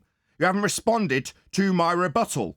So no, I won't listen to you endlessly talk through me. I'll point out to my audience that you're filibustering and rumpusing. My rebuttal to your claim won't stand. I'll just repeat that you proved a flat Earth when you established a horizontal baseline for this angle measurement to the stars. Now, you can either refute that rebuttal or you can get out. Okay, I know you love to carry on saying things like, oh, gravity's not real. We use it in engineering every single day. Like, dickhead, we're not talking about gravity. We're talking about angle measurements. I know. I'm just saying... You're just scattergunning and ignoring my refutation of your claim. Okay. Yeah, you claimed angles to stars. Shut up, D+. You claimed angles to stars. I refuted it with you talking through me non-stop. Ladies and gentlemen, you will see the guy's light flashing. That means he's talking while I am talking. Yeah, you can still hear me because I've got to shut my line down because I am in the middle of this sentence when he starts talking. Not unreasonable to shut him down because I'm in the middle of talking and he's decided he's going to talk straight through the middle of me. He has claimed angles to stars and that proves a flat Earth. That was his claim. That was my rebuttal. We are not moving on to gravity and engineering or sky vacuums. You will address my rebuttal. What was your rebuttal? Say it. You need a flat Earth for that angle. No, you don't. It doesn't. We are not talking about the shape of the Earth All I was talking about was how you measure the distance to the sun. It has nothing to do with the shape of the ground like beneath you. Yes, it does. When you acquired the angle, you established a horizontal baseline that can only be done with a flat Earth. The angle, no, it's... Needed a flat Earth! May I speak? You've spoken. I heard your response. It was a hand wave dismissal. And you told me that it had nothing to do with the very claim you were making. You were making this as a claim, Globe Believer. I've taken it apart and proved that your claim, with your angles you were claiming, proved a flat Earth, because you had to establish a horizontal baseline in order to measure them. No, you don't. It is basic observation. So just telling me it's basic observations, what's a baseline for the angle measurement? Stuttering idiot that's not listening to me. You don't know what a baseline is. I asked you to define it and you didn't do it because you don't know. You've made a claim about angle measurements and you don't know what a baseline is. Now your incessant talking through me won't stop the audience hearing me repeat this. Require a flat Earth underneath you. Okay. How do you establish a baseline for the angle measurement to the star? Anything underneath you. So just repeating over and over again that you don't need a flat Earth for that isn't telling me how you establish a baseline, the thing that I say you do need to measure an angle to a star and you do need a flat Earth for. Your hand wave dismissal is not working. We know what the angle is. He's just talking straight through me, the same thing over and over again. If he doesn't shut up and his verbal diarrhea doesn't end soon, he's going to have to be removed. Because he's not having a back and forth with me anymore. He's just verbal diarrhea through the top of me so he doesn't have to listen to me pointing out that the acquisition of the baseline proves Earth is flat. He's just hand-waved it 4 times and continually, and I do mean continually, talk through me so he doesn't have to listen to my response. Have anything to do with an observation of stars and planets. I am going to remove you. Remove me. I don't care. Remove me and you lose your content for this stream because otherwise it's just going to be a lot of... Sorry, you think you give me the content for this stream? You think you chanting through me non-stop is what my audience wants? No, I assure you they don't. They don't want your chanting nonsensical voice ignoring my refutation of your claim. Because this is your business and me saying... Yes, this is my business. You hand-waving saying you don't need a flat Earth for that when I've demonstrated to my audience a knowledge of the baseline acquisition you couldn't define is me winning. Verbal diarrhea gives absolutely nothing but just show that you don't know what you're talking about. You took too long to say plumb line or horizontal line. You took way too long. I don't want to hear you anymore. Just say it or don't say it. It has nothing to do with the plumb line. How does it have anything to... I'm talking about looking at a star, looking at a planet, working out the angular separation between the two. We know the distance to Venus because we can use radar. Stop. We use radar. Stop. It's simple. We have the distance, we have the stop. angle. We heard the first 5 times. Stop. The distance to the sun. Stop. I never Hello, can you stop? Can you stop? Are we going to be tolerated to respond to what you've just said, like we've done 5 times, or will you now talk? Go ahead. Go ahead. Can you pop yourself on mute while I do so I know you're listening? Fine. Thank you. That means pop yourself on mute. Sorry, I muted my mic. Okay. No, pop yourself on mute in Discord. That's it. Like, what you did was talk about measuring an angle to a star. Then I asked you how you measured an angle and what an angle was. It's 2 straight lines meeting at a vertex. Now, your claim for this angle measurement to this star hasn't been defined in terms of how it's done. That was my first question to you. You did not answer. I have then told the audience that he's off mute. Ladies and gentlemen, maybe the audience would like to criticise me for being able to stop this guy doing that. Because right in the middle of my 6th attempt to contradict his claim, he's talking straight through the middle of me. No, you don't get to talk through me. You don't get to ask questions on the 6th attempt of pointing out that your claim included the angle measurement. You don't know how it's done. It was the first thing I asked you. I'm going to have to remove you because you are intolerable. You're not listening. Please, may I just speak? You're not listening to me. And that does nothing. You're not listening to me. And that does nothing. May I speak? No, you could listen. Can you listen? I've listened. You haven't listened. What was the last thing I said? What was the last thing I said? So many people. Go. What was the last thing I said? If you were listening. I wasn't listening to you because I was trying to speak. Yeah, so that's the problem. You keep asking for permission to speak and you're not listening to anything that comes back at you. It's a one-way street with you. You want to put out the claims and when they're refuted, you don't want to listen, you want to talk. You asked how do I measure the angle between the sun and Venus? How do you measure it?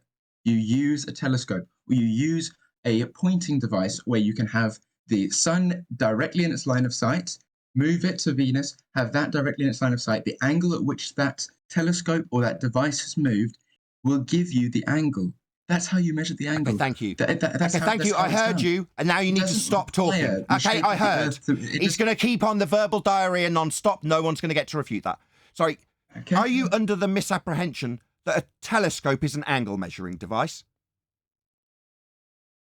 You can measure the angle by the angle at which you turn it. Right. The angle at which you turn it is exactly the same as the angle at which the two things are separated. My question again. Basic. All I hear is him telling me how basic stuff is when I ask him a question that he hasn't answered. Sorry, are you, for the second time, it's a yes or no closed question. Are you under the misapprehension that a telescope is an angle measuring device? Yes or no? Yes. You think a telescope measures angles? Okay. Okay, there is literally, there are dials on it which will give you the angle at which you Okay. So, citation, please. Citation. The fact you don't understand that. I heard. Citation, please. I've used telescopes on my life. No, not you. A citation for acquisition of angles with telescopes. Citation, please. I don't need a citation. Yeah, you do here. Yeah, when wankers talk shit, we ask them for citations. We don't just accept you telling us that you've used a telescope as an angle measuring device. That is not what a telescope is. I didn't say a telescope. Yeah, you did, Dumbo. That's precisely what you said. Measuring devices in it. Yeah, you said a telescope was an angle measuring device. I asked you if you were under the misapprehension if an angle measuring device was a telescope, and you said yes. Follow you blindly. That is what's happening. That is what. Sorry, are you just ad homing me now, telling me that my audience follow me blindly when I can detail how an acquisition of an angle isn't done with a telescope? It's sigh for me, you crazy clown. Who is talking in G+? Shut up. It's enough with one guy talking through me constantly. Yeah, I don't need it extra from G+. Well, this guy does this constantly. Verbal diarrhea is his way through everything I say. No, clown shoes. A telescope is not an angle measuring device.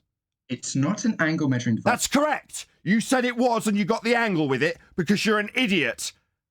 Measure angles. Not with telescopes, you don't, you stupid clown. Like you said you would. When asked how you'll get this angle, you said you'd use a telescope because you're an idiot. You are so obtuse, it's actually... Sorry, no, an obtuse would be an angle. Are you going to get that obtuse from your telescope, you stupid clown? A telescope's not used for measuring angles. That's the fourth time, you stupid buffoon. A thing that you don't understand that... Right, I'm not going to be told I don't understand. By a clown that thinks that you measure angles with telescopes. So simple. My telescope at home does that. What, measure angles? Yes, it hasn't... The telescope measures angles? On the mechanism used to turn the telescope itself, it has... So that's not the telescope, then?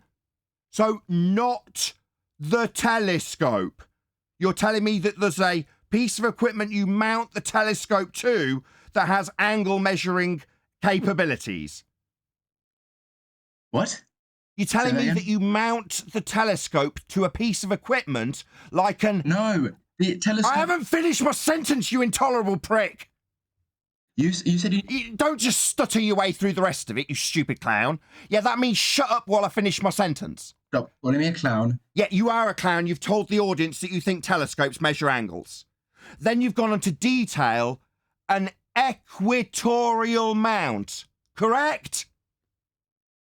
What? Say that again? You are thick as shit. Do you understand the words thick as shit? Call me that. Call me all you... You are thick as shit. Do you understand my statement based on the examples of stupidity you have laid down for my audience? Yeah, really. Good. Now piss off. I'm sick of your verbal diarrhea. Come back a different day when you can tolerate listening to responses to your stupid claims. Can I clarify something What? for myself? Yeah. So are you saying you're looking at something? Let's say I'm standing 10 meters away from you. You're looking at me through your telescope, and you turn around at Nathan. Let's say he's 90 degrees opposed to you. Are you telling that you're going to know how far Nathan away? No, that's not how it works. You can find the angle separating them. If I know the distance to you, I can use trigonometry. He'll need a flat Earth for that. Without you Rebel. We know the angle between let me Venus shut Guy, and the Sun. once you make the statement, somebody's going to want to respond to it. It doesn't work that you just get to make a claim and then indefinitely talk you through do that everything. all the time, Nathan. Like now, okay, go ahead. like now. Yeah, you're going to need a flat Earth for that. No, you don't. You don't need any Earth. You don't need anything. You can do it in open, complete, empty nothingness. Oh, so what does this prove then? Oh, God damn it. So if it's not in reference to the ground, that would be the horizontal baseline you established when you acquired the angle that I've claimed you absolutely do need and will be acquired when you measure this angle. Other than that, you say it doesn't need Earth to prove anything. So this is a claim for what exactly? Distance to the sun from where? The middle of space? In the live stream are completely like, oh yeah, Nathan's so good. No, you're just talking over me. That's all it's doing. Sorry, is that projection? While you talk through every single response you've had so far, you're going to claim that I'm talking through you when mid-sentence, every single attempt to refute things you haven't listened to, you've talked through me. So this is a typical classic case of projection. How is that projection? Because you keep talking through me in the middle of my sentences. For example, when I say, like I'm saying now, you'll need a flat Earth for that, the audience can hear you talking through the top of me. That's you talking through me in the middle of this sentence that still hasn't concluded yet. And there you are again talking through it. Do you understand how that is projection of you talking through me? I just said okay. That's all I said. It's not okay. It's the behaviour of a triggered, fundamentalist, religious, globe-believing zealot. That's what it is. Definitely not okay. Behaviour of a wanker. Like now, like you talking through me now and projecting that I'm doing that to you. That's the behaviour of a complete wanker with a zealotry belief in globe Earth. It's not the first time we've experienced wankers. You're not the first wanker here. Okay. Cool. It's not okay. You keep saying okay. Like it's okay to talk through me pointing out that when you acquired the angle, you will have established a horizontal baseline to get it. That proves the flat Earth. When I point that out, you talk through me like you're doing now and don't listen. It's just not tolerable for you to listen how your claim of an angle to get the distance to the sun proves a flat Earth when you establish a horizontal baseline. Instead of tolerating it, you'll talk through every single word of it like that's going to defeat my argument. I'm giving you a minute to speak so long as I get a minute. You don't have to give me permission, it's my show. So when I start telling you that you'll need a flat Earth for that and you start talking through me, it's not heard by the audience. I already know that you're going to talk through me, so I just shut your line down so you can't do it anymore. So they hear me refuting your claim without interruption from a wanker. Amen. This interruption that when I open the line, the audience can hear you are definitely doing. For a minute. You hear that? That's him interrupting every single thing I say so he doesn't have to listen to it. And he believes in his stupidity that by talking through it, he won't ever have to respond to it. You'll need a flat Earth for that angle measurement. And I was saying why you don't need. May I explain why you don't? When you did, you told us Earth wasn't relevant, so it doesn't prove distance to the sun from Earth, does it? When I said... When you stuttered a response when you said it isn't relevant to the ground. Well, it's a distance to the sun from Earth's surface, therefore debunking your own claim if it's not relevant to the ground. Trigonometry. It's trigonometry. From the ground to give you distance to the sun? It is so basic. From the ground to the sun? How you're not listening. He's not listening to me. He's saying it's trigonometry. Yeah, for you and your distance from the ground to the sun, you've simultaneously told us it's got nothing to do with the ground. I said it's got nothing to do with the shape of the ground underneath you. It has, because you're establishing a horizontal baseline to get the angle. Therefore, Earth is flat in order to do this. But like the other 7 times I've attempted to tell you this, you've talked straight through the middle of it like you are now, so that you don't have to listen to it. Instead of listening to it, you'll ask for permission to talk so you don't have to listen to me telling you, instead just the audience as a close your line, because you won't tolerate hearing it, that it does require a flat earth to acquire this angle. You establish a horizontal baseline to measure the angle. It's not just a case of pointing a telescope at it. Telescopes aren't measuring angles. That's not what a telescope does. Maybe you'd like to go onto the equatorial mount and we can talk about what the equator is if you listen to a single word I'm saying, but instead this is what you're doing. Talking with verbal diarrhea so you don't have to listen to anything I respond to you with. Done the measurements myself. See, just talking to you. I'm not listening to you because you're responding in the middle of my refutation. Your reputation? Refutation. Refuting your nonsense about angle measurements not being in regards to the ground, then not in regards to the shape of the ground, even though the shape of the ground is used to establish a horizontal baseline. It's used in navigation. It's used when you acquire an angle that's two straight lines. And as with the other 7 attempts to tell you this, you are going to talk straight through the middle of it. And I am now demonstrating to my audience that all he's doing is talking through every single time I tell him a flat earth's needed. So he doesn't have to hear it. He goes blah, blah, blah, blah, blah, blah, blah, straight through the top of it. It's impossible for me to get a word in when you're talking constantly. You literally... While I'm talking constantly, you need to get a word in while I'm talking. You don't stop. It's not just you projecting that you're interrupting me constantly. It's actually in the middle of my sentence, you needing to get a word in to the middle of my sentences. Yeah, seems perfectly reasonable. You complete wanker. No, I won't tolerate you getting a word in the middle of my sentences when I'm refuting your angle claim that required a flat earth to establish a horizontal baseline in order to measure the angle. That needed a flat earth and was in reference to the surface for both your distance claim and the acquisition of the horizontal baseline to get the angle in the first place. It definitely refers to the ground, and the first thing you'll do is establish a horizontal baseline. That's a flat earth. It's not how it works, man. It's literally, if you actually were listening to me, it's not how it works. I'm getting up an image for you of what I'm talking about, and then you can probably actually understand what I'm meaning. Maybe. How dare you? How dare you suggest that I don't understand this crap? Do you know me? Do you have any idea what I do and don't know as you divine my thoughts in your crystal ball? Well, by the fact that I've just explained to you what I was like. No, what you did was talk through me non-stop. You think you explained something while I was in the middle of a sentence? Did your explanation come as a word in the middle of my sentence? Yeah, it did. So you haven't explained jack. I listened to what you claimed, and then I refuted it. You didn't refute anything. Yeah, I did. You'll need a flat earth for the angle measurement acquisition. It requires you establish a horizontal baseline. What? No. What? Yeah, that's you being deaf and not listening to the 8th repetition of the absolute requirement for the acquisition of a horizontal baseline in order to measure an angle to these stars.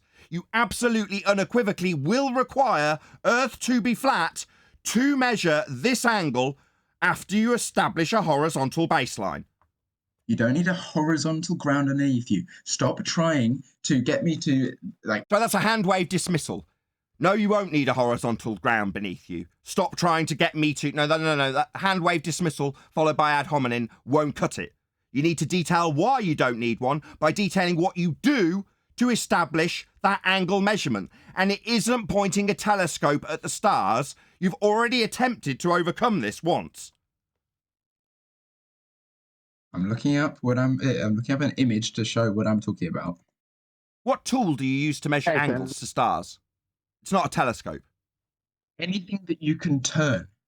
I said any sort of... Citation, please, for your claim that you can measure star angles with anything that turns, end quote. Citation, please, you complete clown. Image, paste. Can I tell you something, Nathan? No, you can shut up.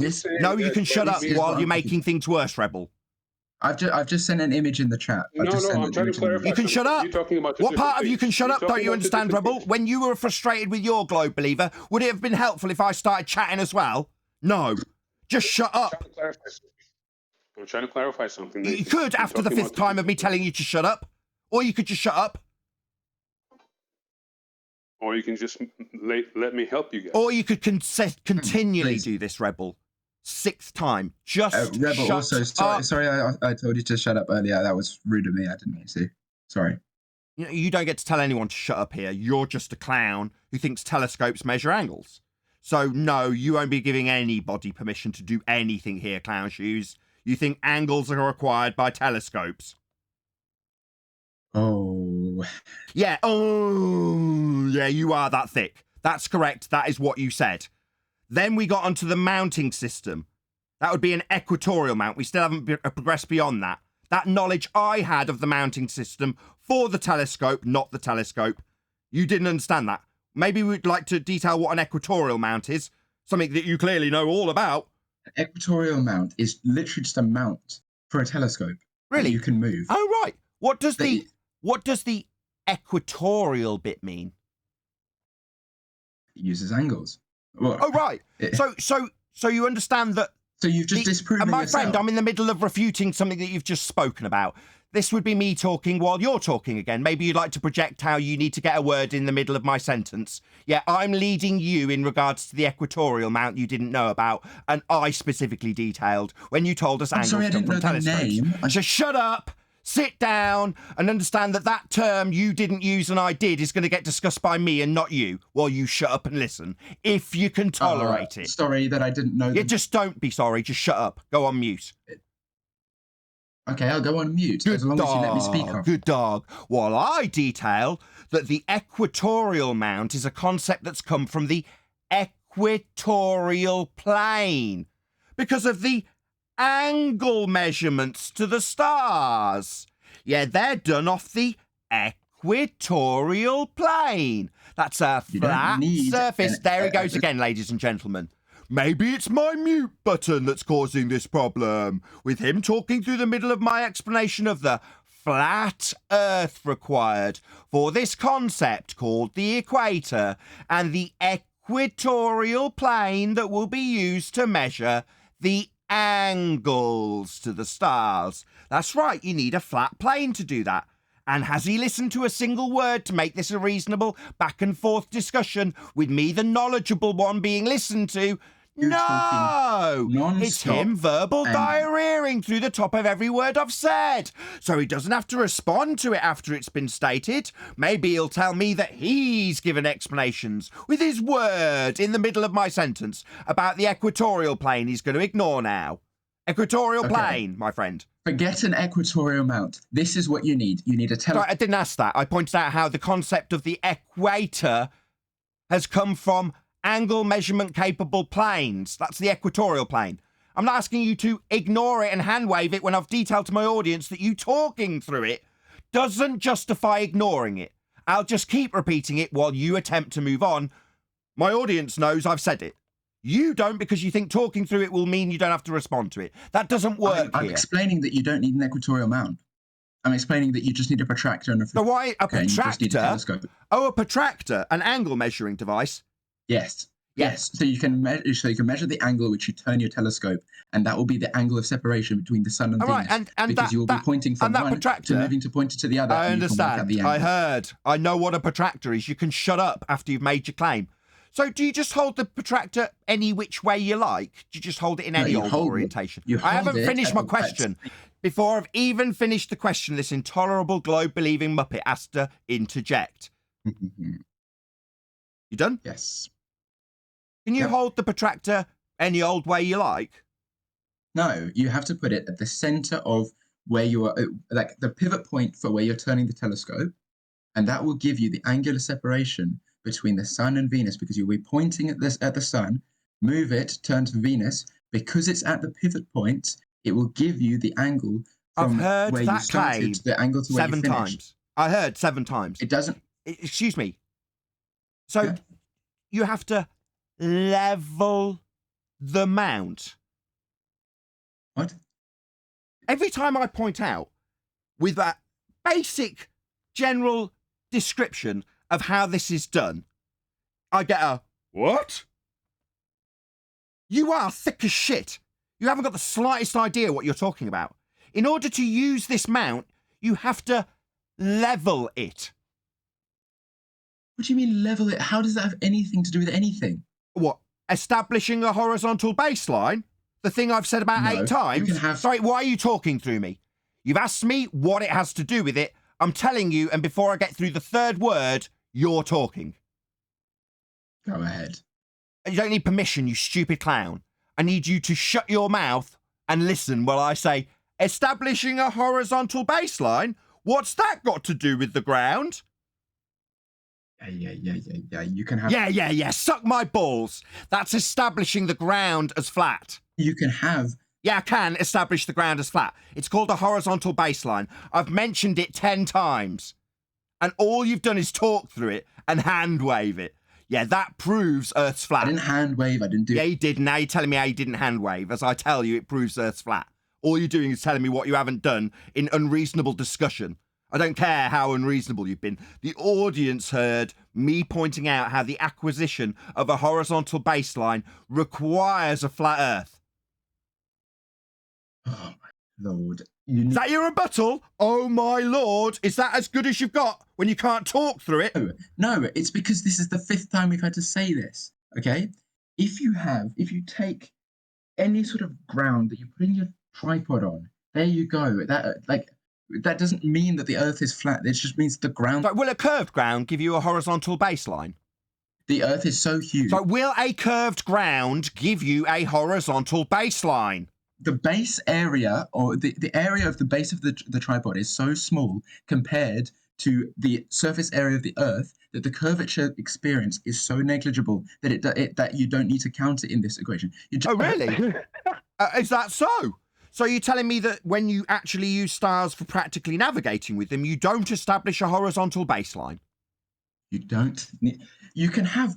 Yeah, you can and you do and you will and you must. A horizontal baseline. Something you're denying. That's why you've had people in the background pipe up. Because they realise how fundamentally retarded you are for saying it. Yeah, you definitely need a horizontal baseline. What? Yeah, there it is again. What? What are you talking about, Flat Earther, with far more knowledge about this subject than me? What? Yeah, you don't know what you're talking about. That's why you're asking me what. You are so... Right, you're gonna insult me now, clown? Tell me what I am while you laugh about your ignorance? You don't know what you're babbling about. This requires a flat Earth in order to do it. I've said it about 10 times. You've talked through every single rendition of it. May I start my explanation all the way from... You've already given it. I heard it. I refuted it. So short pause, can I rinse and repeat the same claim again? No, I've refuted it. So no, we're not going to hear you rinse and repeat the exact same shite we've heard over and over again when I've refuted it and pointed out it proves a flat Earth. You didn't refute any... Yeah, it did. It needed a horizontal baseline acquisition in order to measure the angle. First, you had to establish a horizontal baseline. You need a flat Earth to have... Yeah, you do, to establish a horizontal baseline. Keep telling you, and all you do is hand wave it and tell me you don't. I didn't hand wave shit. Yeah, you did. You've hand waved it. Because you haven't told me how you establish a horizontal baseline for either the equatorial mount or for the protractor. Forget the equatorial mount. Why? You were the one who claimed it. You were the one who brought it up and didn't name what it was. It's your claim and now we've got to forget it? What, because we're going to be establishing baselines for angle measurements? No, they prove flat Earth, my friend, so we're not going to forget anything that you claimed. Why would you claim it if you want us to forget it? Is it just stupid, bark, idiot nonsense day where you come and bark nonsense at us and then when we prove it proves a flat Earth, you tell us to forget it? No, I won't. I'll labour it. Labour the fact that these angles prove a flat Earth. They don't prove anything about the shape of the Earth. They don't prove anything about the shape of the Earth. Oh, and yet you were going to claim that it proved the distance to the sun from the surface of Earth? Yeah, how does that have to... Yeah! So it doesn't prove anything about the surface of Earth, but you came with a claim about the distance from the surface, you stupid clown! Yeah, you are relinquishing the shite you've had defeated because it doesn't prove your claim that involves your globe surface and the distance to the sun thereof. Yeah, so basically your claim is now refuted because you're not claiming it's got anything to do with the surface distance measurement. You are looking at Venus. You are looking at the sun. You know the angle between... You can work out the angle between the two. How And you need a flat Earth to do it. First, you establish a horizontal baseline, and then you measure your angle with respect to that horizontal baseline. You can't do it if Earth has a curved surface, because you can't establish a horizontal baseline from a curved surface. Instead of using jargon that you've thought up. Not jargon. Terms used in celestial navigation. This isn't jargon. This is navigation. Celestial navigation. Oh my lord. Oh my lord, no, celestial navigation. Just words that you don't know have been labelled jargon because you don't know what they mean, making you a clown. Someone who's come to talk about angle measurements to stars, but then says, oh my god, the jargon, when he hears celestial navigation terms. No, I wasn't talking, I was talking about... You called it jargon because you don't know what it means. Very much. When you say horizontal baseline, are you meaning that the ground that you are standing on is flat? This is your claim for your telescope and your angles to Venus. How do you establish your tool, telescope, yes, what it as is doing horizontal? Is proving that the ground... Oh my God, middle of us question about his claim. So he's flipped the burden and asked me how I use it as a claim. It's not my claim, it's his. So suddenly I've got to start justifying this claim, Mr. Burden of Proof Reversal Fallacy. It's your claim. You tell me how you establish horizontal to acquire the angle distance and variation from Sun to Venus. It's your claim. Yes, you've not understood it. No, I've told you how you establish a horizontal baseline. And a horizontal baseline is going to be required to either level the equatorial mount or use your protractor. I understand how it's done, and I have used your claim to prove a flat Earth. That's what I've done. It doesn't prove that the Earth is flat. Yeah, it does. You can't establish a horizontal baseline from a curved surface. This cannot be done on a globe. Before you measure the angle, you must establish a horizontal baseline. You can't do that with a globe Earth surface. It must be flat to do that. No, okay. This is one misconception that you have. And no, it's not a misconception. It's an aspect of celestial navigation. It's not jargon. It's an aspect of celestial navigation. And you, an utter clown, isn't going to be telling me that it's a concept I'd understand when it's a well-documented fact of celestial navigation. What is this well-known fact? Go and look it up, you stupid clown, like I've had to. What is the... Do you want me to educate you so you can talk through every bit of that as well? No! It is a fact, not jargon, not some interpretation of mine, something that you don't know and you need to go away and study because you are ignorant. I am not going to sit here with constant interruptions from you, the ignorant clown who only wants to pull apart what I tell him when I attempt to fulfill your request to educate your dumb, ignorant ass. No, I won't.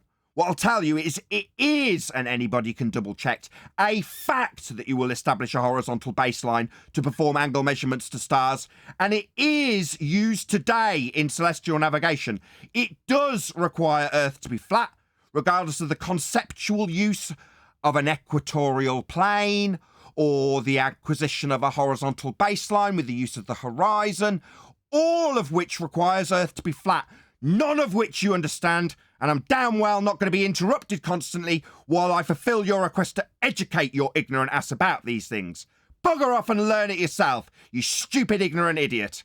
You don't need to have the horizon as your, as your reference point. Oh, really? So in a sextant, what are the two mirrors in the sextant It is angular called? separation. What are they called, the mirrors in a sextant? If you don't need the horizon, given that mariners and people on aeroplanes have a sextant stashed away so they can do celestial navigation if they get lost, what is the mirror that you will establish horizontal with in this tool used in celestial navigation daily on planes and boats?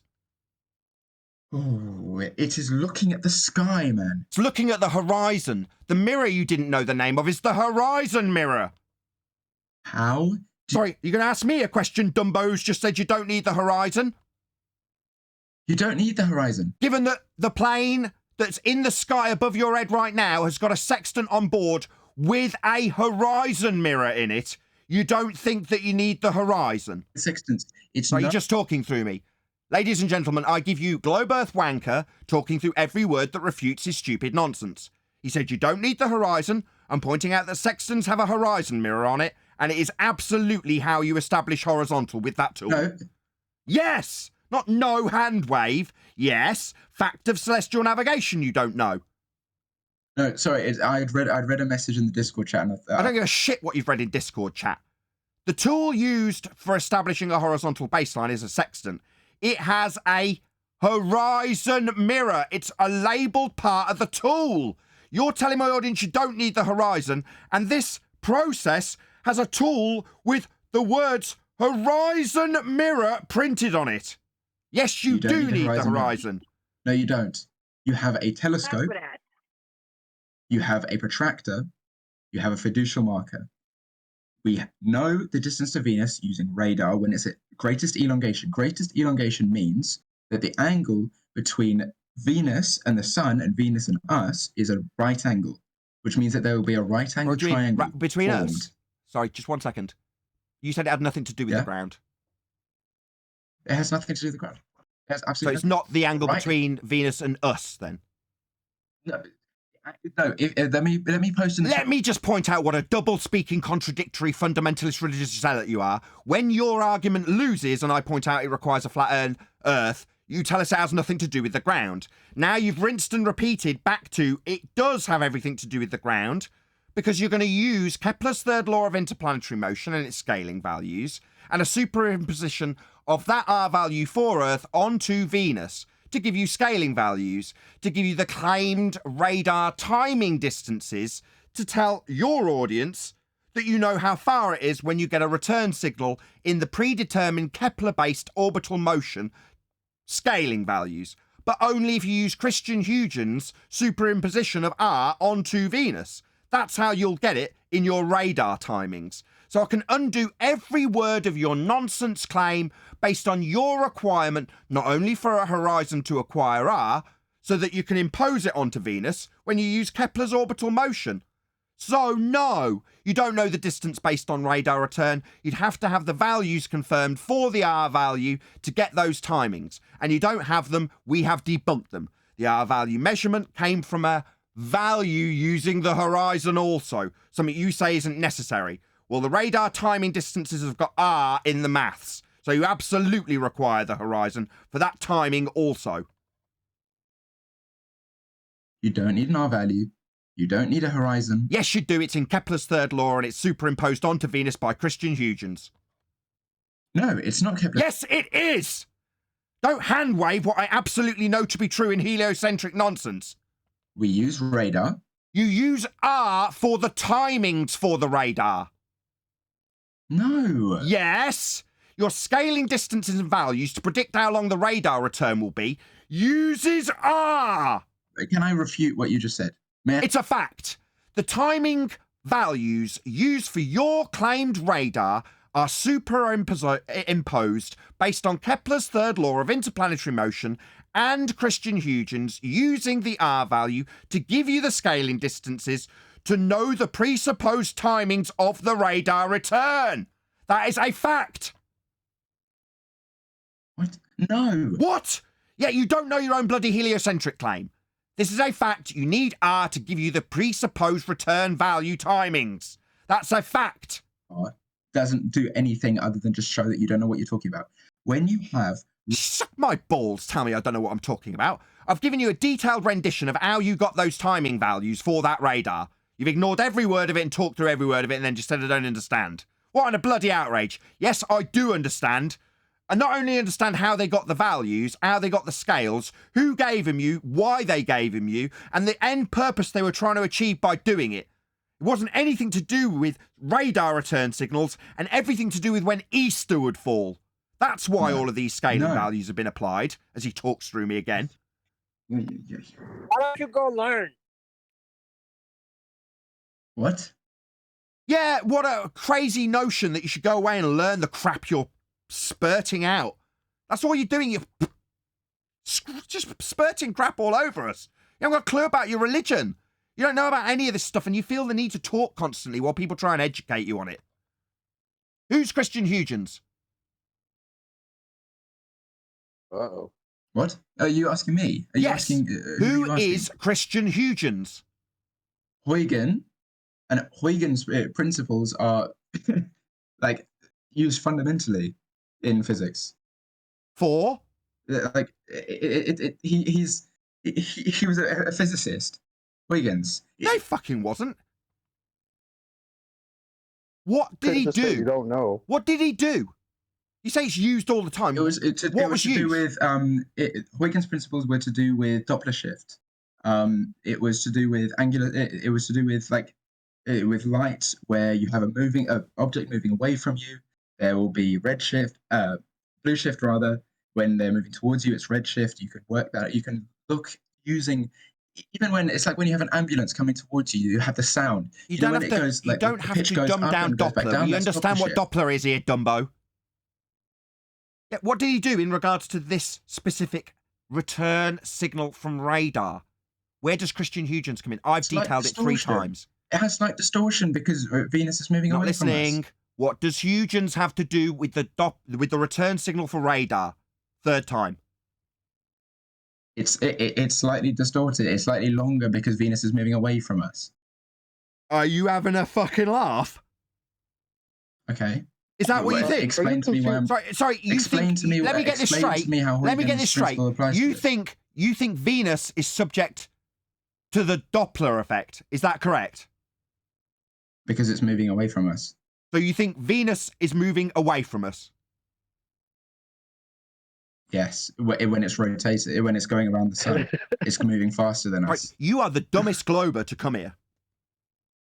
Nathan, he's confusing Christian Huygens with Doppler.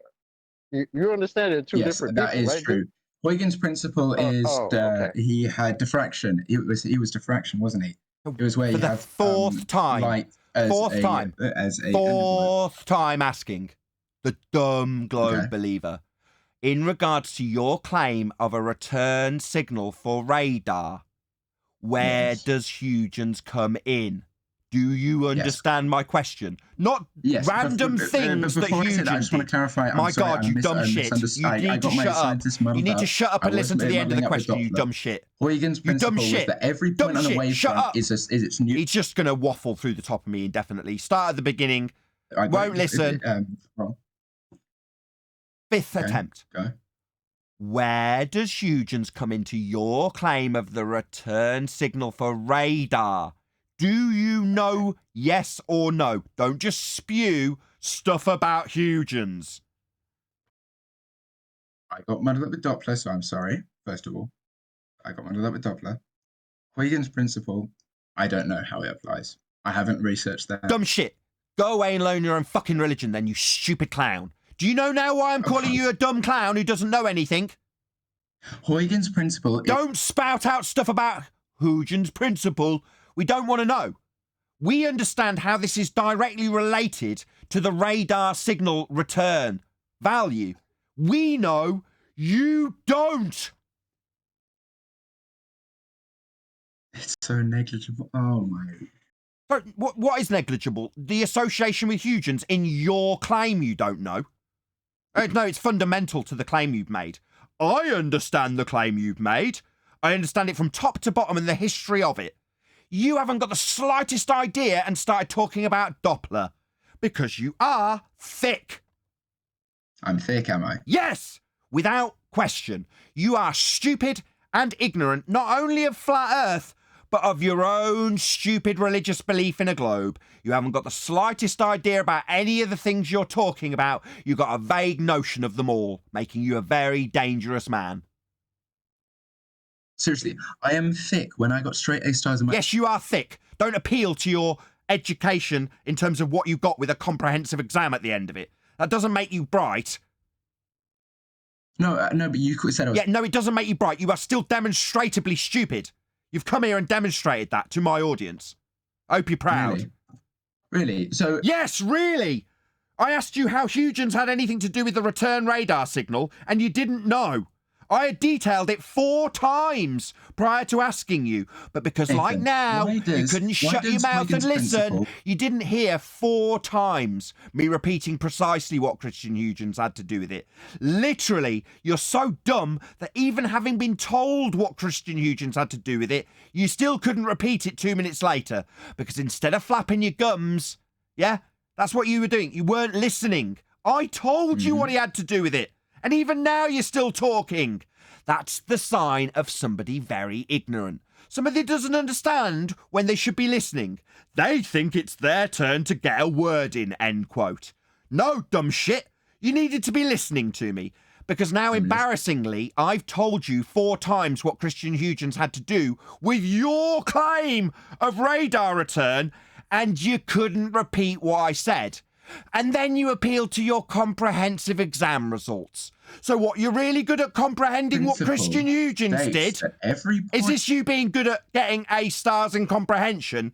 You couldn't comprehend me telling you what Christian Huygens did 2 minutes after I told you you didn't know. Because I got muddled up with Doppler. That was my bad. What, you were talking when you should have been listening? My bad? No, just dumb and ignorant. Maybe appeal to your comprehensive exam results when you didn't comprehend. Yeah. Like now, you managed to talk rather than comprehend what the hell Christian Huygens had to do with your radar return So when signal. I said that I calculated those things... this is you flapping your gums when you shouldn't be listening. Listen up. Instead of talking, Dumbo, you need to listen. When somebody more educated than you in your own religious belief tells you, like now, you're flapping your gums. Not listening to what Christian Huygens did in regards to your R-based value. I'm still waiting. You're still talking! What? You stupid, ignorant, globe-believing muppet. Oh, yeah. Yeah, muttering now, you stupid wanker. Ooh. Do you want to continually mutter through me because you've been annihilated and demonstrate to be completely ignorant of your own globe faith? You think that's your cue to constantly mutter through me?